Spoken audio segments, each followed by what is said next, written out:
stock in preseason polls in my coaching career. So if we need a little extra motivation, I guess that's a good thing. But to be honest with you, I don't think this group needs any extra motivation. They seem pretty determined to prove themselves, to continue to hold a really high standard for our basketball program, and to be even better than they've been in the past. So that's probably what's impressed me the most, is there's no complacency whatsoever. If anything, there's a hunger to be even better. So we're just going to continue to prepare day to day and make sure that the end product in March is a lot better than the beginning product, and we're going to work really hard to make sure that happens. Coach, you invested a lot of time at Hartford and in the state of Connecticut. What's it been like to leave that and challenges of coming to a new program and just what it meant for your family? Yeah. Well, it's kind of every emotion you can think of. Very exciting in so many ways for me professionally, to come and have a chance to coach these young ladies and the level that they're at and the talent they have and the success they've had. Made it a really easy decision basketball-wise to want to coach in the Atlantic 10, to want to coach at GW, and continue to kind of further my career and challenge myself. I think personally it's been up and down in so many good ways, and then other times it's been tough. I have a lot of family back in Connecticut, so just getting my kids to adjust to a new life and our family to adjust to a new lifestyle at times can be challenging. But I think it would be a lot harder if I didn't enjoy coming to work every day. That's for sure. So many times when you take over a program, you typically hear coaches say that they have a lot of really good kids, but they're not that good at basketball, or the opposite happens where they're really good at basketball, but they're not great kids, and so something has to change. I was fortunate to walk into a situation where I've got great kids that are really good at basketball, so they have definitely made it a lot easier for me in this transition, for sure.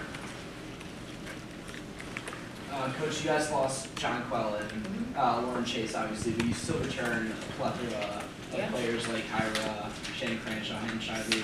How valuable is that to have players that are established and returning for the newcomers? Well, it's always important to have kids that already know how to win and have established a winning culture, and obviously Caira and Hannah were a big part of that. Shannon and Bree Cummings and Kelly Prangy, they're all a big part of the success of the program, especially over the course of the games where JJ was out last year during the A-10 regular season, and they were still able to finish first in the conference. So that experience and that understanding of what it takes to prepare to win a regular season championship and a conference championship is really important to have.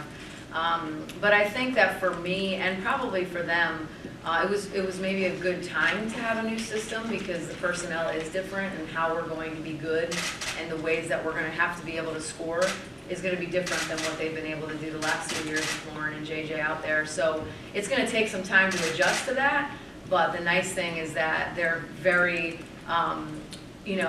they're just receiving the information so well. They're applying it to the best of their ability, and they're trusting. And I think that that's a big key, is just to be able to say, hey, we don't always understand it right now, but we like what we're feeling, we like what we see, and we trust that it's going to continue to get better, and that this system overall, offensively and defensively, is going to suit this group going forward. Coach, congratulations on the gold medal. Thank you. How does coaching the Olympics compare to coaching collegiate basketball, and how do you transition from that? Well, it's, completely two different worlds. You're talking about women that not only are just the best at what they do in the entire world, but you're talking about women who have, this is their job, and they have done it for a long time at a professional level, and it's all they have to worry about. Coaching college kids is a lot different. They're not quite adults yet. This isn't their job. They leave here, and they've got the stresses of homework and studying and making sure that they're holding themselves to a high level of accountability as a student, as a member of the community. Caira is one of our senior advisors on the Student Athlete Advisory Committee, so she's involved in so many things outside of basketball and academics. So there's a lot more pressures on these kids as they go through college than there are on professional women that are at the peak of their career.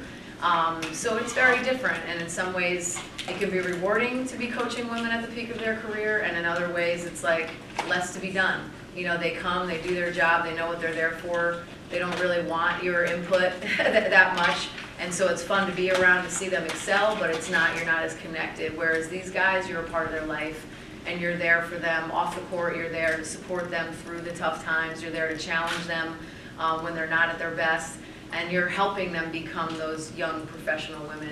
And that's a different investment, and so therefore at the end of the day, it's a different reward. We've seen a lot of Caira's playing down low. We know she's really dominant inside, but who do you see kind of stepping up in the backcourt to maybe spread the floor a little bit and help her out with that screen stuff? Yeah, well, it's kind of been a, by committee at this point at our guard spot. I feel like between Maylin, Cammie, and Shannon, we've got 3 guys capable of handling the ball, shooting the ball, and getting the ball in the post. Obviously, there's not a lot of experience at the point guard position at this point, so it's something that we'll have to develop as we go through. But when you've got Hannah Shively on one wing, Bree Cummings on a wing, or Shannon out there spreading the defense, you have a lot of options offensively. And so again, I'm trying to get them to understand the balance that we need to have, the touches that Caira needs to have without forcing it into her, letting her touches come within the flow of the offense, but for everybody to feel comfortable looking for their offense. And again, it's still a work in progress, but I think they're embracing the fact that it's going to be more equal opportunity with an emphasis on certain guys getting more touches than others. And so it's like I said, it's going to be day to day and getting those guys some game experience, getting them some confidence. But I feel good about the group that we have handling the ball out there, and the fact that they're going to improve tremendously as we go through the season. Well, give it to Caira. All right, let her talk. So when you first heard about Coach Rizzotti and her pedigree, and then even as someone going to the Olympics and who's had success at Hartford and at UConn, I guess what was that like? And now that you've worked with her for this time, obviously she's sitting right there, so this isn't that awkward. But what's that been like so far? It's been great. Her knowledge, her expectations for her. She hasn't let anyone work below the standard, so everyone is being held accountable for what they bring to the team, and it's been great so far. As well, her coaching staff, they all work very well together when we know what they expect and what they need from us to accomplish our goals this season. And for Coach, obviously I'm sure you get asked about coaching and playing for Coach Oriana, whether it's recently at the Olympics or not any lessons that you've taken from him over the years that it's easy to instill in his growth. Well, I think Caira kind of hit it on the head, is that we expect their best all the time.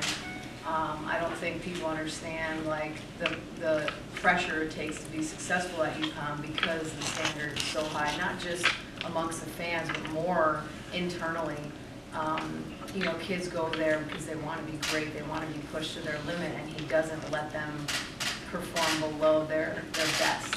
And that's what I'm trying to instill in these guys. And Caira can dominate some days in practice because she's better than the girls around her in our program, but that's not good enough for me. I'm always looking to try to challenge her to be great in everything that she does, whether it's her finishing her shot, how she's in a defensive stance, and then even today, just with her body language when things aren't going her way, it's like I expect more of you. I'm going to hold you to this high standard, and I'm going to really push you this year to help you be able to compete all the time at that standard, because that's what's going to make you great, is what you do individually every day and how you make people around you better. You also want to change to John Cole, who's very vocal on and off the court, so that's working on to be better, because it's more than just being able to make a shot. It's also being able to talk to my teammates when we're down 5 or whatever, and being able to step back up and get back in the game.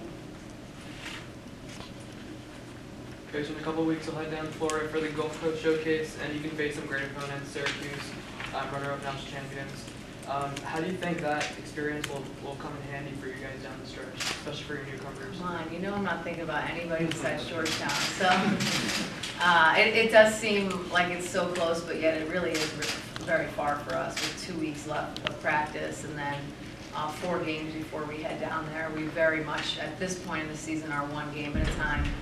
But obviously you schedule opportunities to play in tournaments like that, to face great competition. I mean, that's what most college teams are doing now, are playing in these kind of MTE tournaments where you can face national level competition on a neutral court. So we're looking forward to the opportunity, but we we can't even look past our own practice tomorrow before we start thinking about Syracuse. It's just that schedule was set for us when I got the job playing in that tournament, and I'm definitely excited about putting these guys up against the best. I feel pretty good about betting on them all the time because from what I've seen so far is they're competitive. Like I said earlier, they know how to win, and they're really not afraid of anybody. So I'll be excited to have a chance, for any of our games this year, but in particular games where we could be the underdog. That's not a bad thing.